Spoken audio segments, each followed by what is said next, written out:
What's up, everybody? Let's get into this week's Young and Pregnant.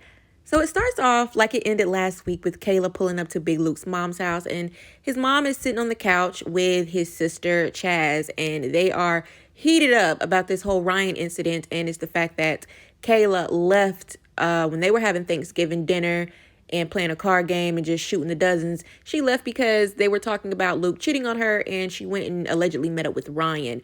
So when this news came back to Big Luke's sister, she was visibly upset on this couch, saying that her brother is loyal and that don't make no damn sense that Kayla did that. So Kayla was already, had her guard up before she even walked in. So when she walks in, they're like, "Hey, how you doing?" And they start talking about the situation where she did leave Thanksgiving and meet up with Ryan. And they're just like, "Why did you do that? Like, that timeline is so crazy. You literally left and then came back in the house like ain't nothing happened." Now, Chaz is thinking that Kayla went and had sex with this Ryan dude and then came back in the house like ain't nothing happened. Like, you just not finna cheat on my damn brother and then come back into our family home like nothing fucking happened. Instead of Kayla defusing the situation and saying it wasn't like that, I didn't have sex with anybody, we rode around for a little bit and talked, or, literally saying anything to diffuse it, it's like she egged it on a little bit. She was like, "That ain't your business. That's between me and Luke, and me and Luke have already got over that. So why are you still stuck on it? It ain't between me, you, Ivory," which is her friend, "and, Noopy and mom and blah, blah, blah. It's just between me and him. That ain't none of your business. We're over it." Which sets Big Luke's sister completely off, and she starts going off on Kayla and calling her a bitch and cussing her out. The mom is like, "Get the fuck out," because at this point the sister is just in an outrage. She's like, "Mama, throw them hoes out. Throw them hoes out this fucking house." When they get outside, she calls Luke and she's like, "Yeah, your sister tried to fight me. Ivory had to get in between us. Your mom was cussing me out, kicking me out the house." And Big Luke's sister Chaz is like, she gonna have to see me on my kids. So I think that this situation could have been defused, but it seems like Chaz got some anger issues. So heading over to Kayla J, she says that she has considered her family's advice about letting Mecca head over to Philly to spend time with her father. But nope, she says her foot is down and Mecca is not going to Philly to be around Mikhail and his girlfriends. This is basically what it is. She just does not want her child around his girlfriend. That's just what it is. So Mikhail is in Philly and he sits down with his friend and he says that he has not seen his daughter now in like a month plus. Probably the same thing he was saying last week. And then they start talking about his mom and he's like, "Yeah, I think I'm going to meet up with my mom. She wants me to apologize for whatever reason because she feels like Mikhail is going around telling people that, she was the worst parent ever," when he was like, "No, I don't feel that way. I know my mom loves me. It's just that she didn't love me the way I wanted her to. And if she did, maybe I could face the world a little bit better than what I'm doing now." Basically, his mom still doesn't approve of him changing his gender. That's just what it is. So heading over to Brianna, she is supposed to be getting ready for her 21st birthday trip with her family. She's supposed to be packing, but instead she's arguing or texting and calling her boyfriend Briggs because she found out that he was talking to another girl, yet another girl, on social media. And somebody was texting his phone. They argued about that. So she's too busy arguing with him to even pack for the trip. So her mom and her sister are downstairs getting aggravated, saying, "Listen, Brianna, we got to go. Will you just pack? Will you hurry up? Like, you spent all day yesterday with him. You stayed the night. You spent the morning with him. Why are you taking out the time to still talk and argue with him?" So Brianna starts fussing back at them, saying she doesn't even want to go on this stupid trip because she's not feeling herself.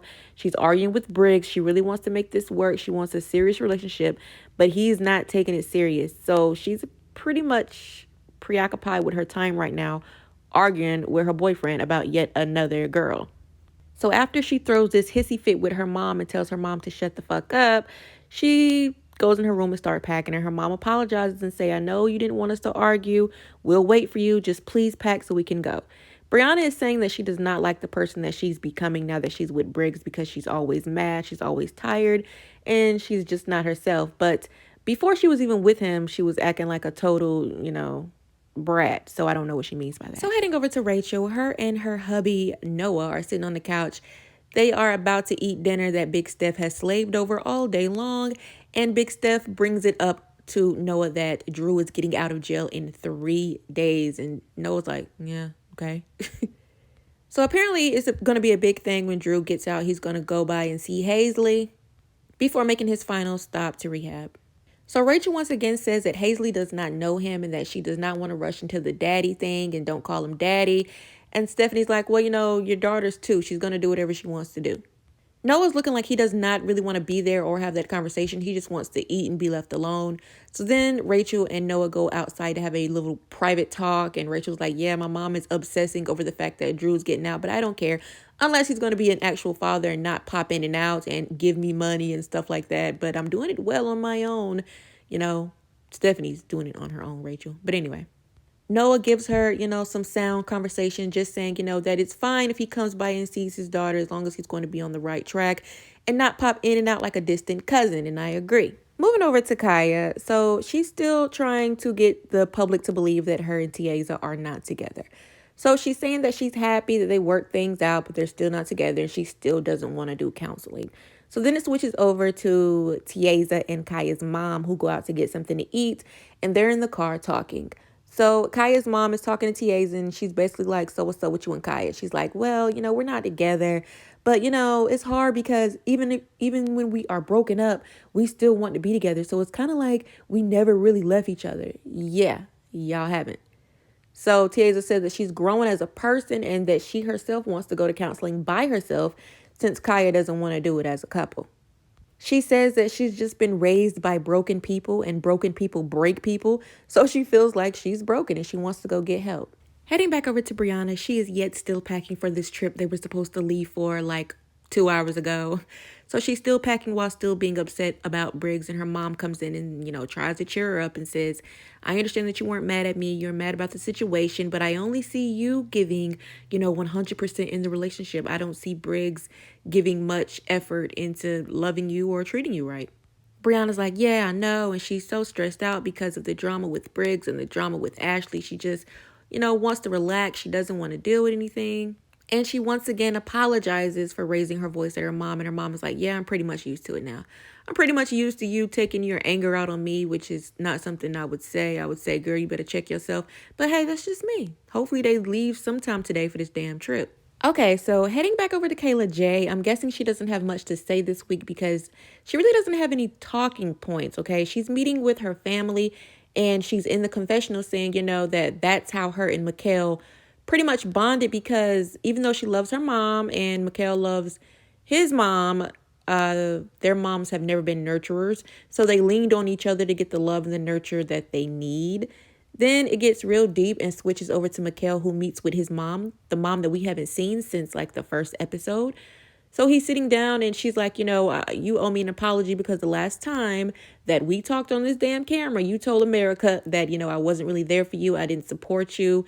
And I have never really been there for you. And that hurt me. And that's not the truth. And Michaela's like, you have never been there for me the way that I want you to be there. You don't support me the way I want you to support me. You have asked, support me. So she's like, Mikhail, I've supported you in everything you do. And he says, not with me transitioning. And she's like, well, no, no, I'm not going to support that. They get back into talking about, she feels like it's the death of her child because she does not want Mikhail to transition into a man. So Mikhail is basically like, here we go again. This is what I'm talking about with you not supporting me.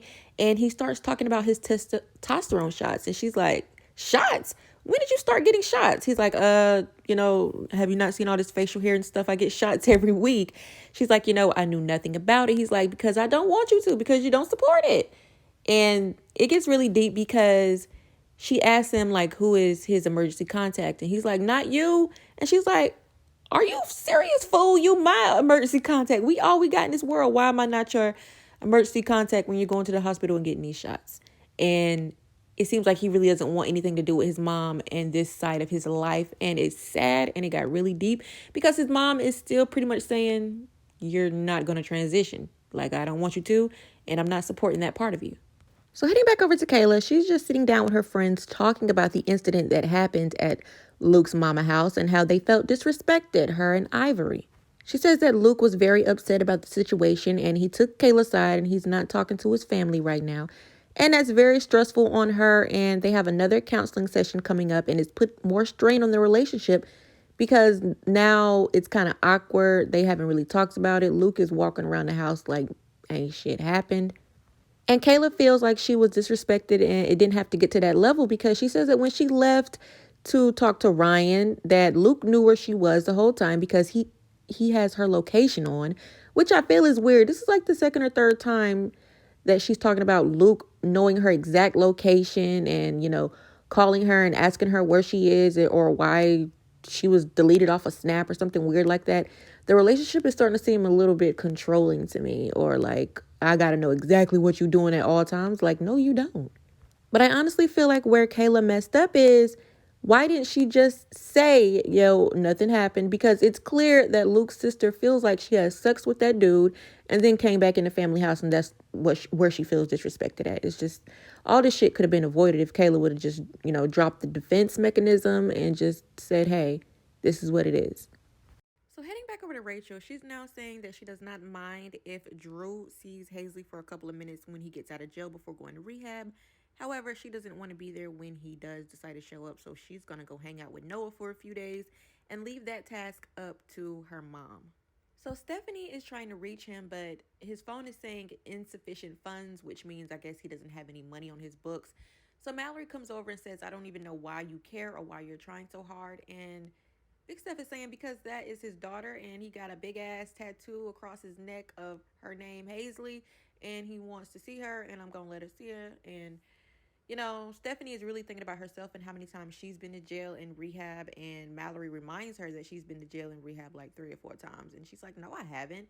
No, I haven't. So then these two start going back and forth about how Stephanie was toe up back in the day. And Stephanie says that she feels like her kids resent her because, she was on so many drugs and she was in and out of jail. And, it took her losing everything and her hitting rock bottom and something clicking in her head saying, I don't want to be in jail anymore. I don't want to die. I want my kids back, for her to finally get her life in order. So I guess that's why she sympathizes so much with Drew. And maybe she feels like Drew's going to change when he gets out and heads to rehab and, everything is going to be fine. We'll see. So heading back over to Kaya and Tiaza, Kaya has another problem yet again. So this whole thing with Tiaza going to counseling or whatever, she feels like Tiaza needs to do that because Tiaza is not emotionally available towards her. Like, she wants to be there for Tiaza, but Tiaza shuts down a lot and doesn't let her in. So they go, outside on the porch and they're trying to talk about this situation. She's like, you don't let me in, you don't tell me everything. And TA's is like, well, I'm not gonna tell you everything because I'm not finna have a conversation with somebody who gets mad about everything I say. Like, if I don't say it in the right way, they blow up and they are in my face and yada yada yelling. But Kaya is like, I changed. I'm not like that anymore. And Tia's is like, what? You just got mad at me because I said I was going to counseling. She said, no, I got mad at you because you didn't tell me you were going to counseling. And like, an argument just ensued from there. So Tia's is saying whenever she has a conversation with Kaya, she feels like she has to come 100% correct, on point. She can't smack her lips. She has to have the perfect demeanor and the perfect this or that, or Kaya's gonna get mad. And Kaya gets mad that Tiaza says this. They start arguing, and Tiaza's like, "You have not changed. That's why we're never gonna get back together if it's gonna be like this. Hell no, fuck no." Because these two are hotheads and they've been arguing this whole damn season about really nothing. So Brianna and the family finally leave for this vacation birthday trip that MTV pays for. And this house looks ridiculous, so I really don't know what this little getaway was about. They could have stayed home if they were going to stay there. However, they're in there playing charades or whatever. Then Ashley walks in with her present and balloons to Brianna. Brianna sees her and says, I hate you. Because typical Brianna. It was sarcasm, but at the same time, if somebody walked in with a whole bunch of balloons for me, I'm not going to be like, I hate you. I don't care if we were just arguing. So she opens up Ashley's gift, and it's a bracelet that says, friends are the family that you choose, and they hug and they make up. And finally, this whole exaggerated trip is over with. Meanwhile, Mikhail's mom is still in complete shock, and Mikhail says that his mom is actually in denial that he's transitioning. And I'm starting to think that Mikhail sprung all of this on his mom like maybe 1 month before filming or something because she is just too surprised by everything that's going on. So she says, so you really been getting shots? And he's like, yeah, mom, I really have. I'm transitioning. He's still screaming out that his mom doesn't give him any support, and she's saying that she does. And I think that these two have two different definitions of what support is. She's saying that she wouldn't be embarrassed to go down the street with him. Like, she's saying that, this is my daughter, this is my daughter. But he's like, no, you got to call me he. You got to say my son. So she's back to his name being Mikhail. This thing again. She said it the first episode. Now she's saying it again. She says that she doesn't want people to think that she was always trying to turn him into a boy by naming him Mikhail. And he's like, oh my God, mom, you're so selfish. And for some reason, it's not getting through her head that this is what's happening. Like, I don't know why she's acting like it. It just happened yesterday because he claims that, he's been transitioning in front of her face for years and she's acting like she had no idea. So moving back over to Rachel, all of a sudden Drew is not getting out of jail anymore. They really don't have much information on it. They just say that he's not getting out and he might be in for God knows how long. And I'm just like, how did it go from 3 days to now that's revoked and we don't know how long? Like, what? But anyway, she's outside with Mallory and the kids and they're playing and they just start going in on Stephanie about something. Like, they were like, yeah, Stephanie was so excited about Drew getting out. Like, now she's going to be crushed. Then they start going in on how bad of a mom she was and how all of them got pregnant in the house and how it was a party every night. Rachel and Mallory could do whatever they wanted to do. They damn near got pregnant in their mama bed. And it's just like Stephanie has already admitted to all of this. She said, yeah, I didn't raise my kids worth of shit, so they resent me. Yeah, because every chance they get to talk shit about you, they do. And they say that they are better moms now than Stephanie ever was. I just don't see why Stephanie keeps getting like attacked by them all season. Like, I don't really see much that she's doing besides trying to help. Anyway. So Kaya and Tiaza are still arguing. Tiaza comes back in the house after cooling down a little bit, trying to, finish the conversation without too much yelling, but it gets back to that point because Kaya turns it right back up to that point and she's yelling and Tiaza is telling her that she needs to learn how to contain herself when she's talking to her because literally Kaya is screaming this girl head off at this point. She's also crying, and Tiaza is trying to tell her this is why she don't like talking to her, because Kaya is always on 10. A small conversation will turn into a huge argument. At this point, Kaya is really fighty. She's saying, she don't give a fuck. If she want to cry, she's going to cry. That's how she expresses herself. She's loud. She's going to argue. That's how she gets her point across, or at least tries to. But Tiaza always shuts down because Tiaza don't be wanting to hear all that damn shit. Which, if you're a woman, this will piss you off more when your partner shuts down and don't want to hear that shit. Like, oh boy, it irritates me so bad. So Amora, the poor baby, is confused. And this is when Tiaza is like, maybe you should go to counseling too. And Kaya's like, nah, dog, I'm good. I'm good. Like, don't try to tell me I need to go to counseling too because I'm crazy. Or this is probably how Kaya was seeing it. Because I'm crazy because I'm yelling at you. These two just need to get it together. So now that Brianna and Ashley have made up, Brianna proceeds to tell Ashley about all of her problems with Briggs. And that's why, she's been sad lately and stuff like that. All the girls, blase, blase. And Ashley is being real with her and saying, why are you with this dude? We understand that that he treats you like shit. Yet you keep forgiving him and going back to him. Like, he makes you question your self-worth, who you really are. You have lost yourself in this dude and you just won't let him go. And Brianna's like, I just wanted somebody and I wanted to make it work. And I know he's not right for me, but, I don't know. And it's just a sad situation because Brianna's a pretty girl and she honestly does not have to settle for, every Tom, Dick, and Harry that comes around, which is what I feel like she does sometimes, and a lot of people use her to get on TV. Briggs probably did, and when that wasn't happening, he started showing his ass again, So in this very dramatic last scene, a counselor comes to Kayla and Luke's house to talk about their issues. Now, I have never, ever heard of a counselor doing house calls. Like, MTV ain't playing no games this season, huh? They paying for every therapist on every fucking level. So anyway, this person comes to their house and they're talking about the issues. Kayla tells her about everything that happened with Luke's family and how they've been up under so much stress. Luke really doesn't say much. He says, that he feels like his family does need to stay out of it, though, and let them work it out. What was very dramatic about this is that the counselor was like, okay, Kayla, do you trust Luke? And she's like, on a scale of 1 to 10, how much do you trust him that he won't go out and mess with somebody else? And she's like, probably like a 5. And then the counselor asked him the same thing. And he's like, no, I don't think she'll ever step out on me. Then a preview of next week comes on where Kayla announces that she's pregnant. And I'm just like, what a tangled web we weave, huh? I'm going to be honest. I feel like this whole storyline with Kayla is pretty much fake. But let's see what happens next week, child.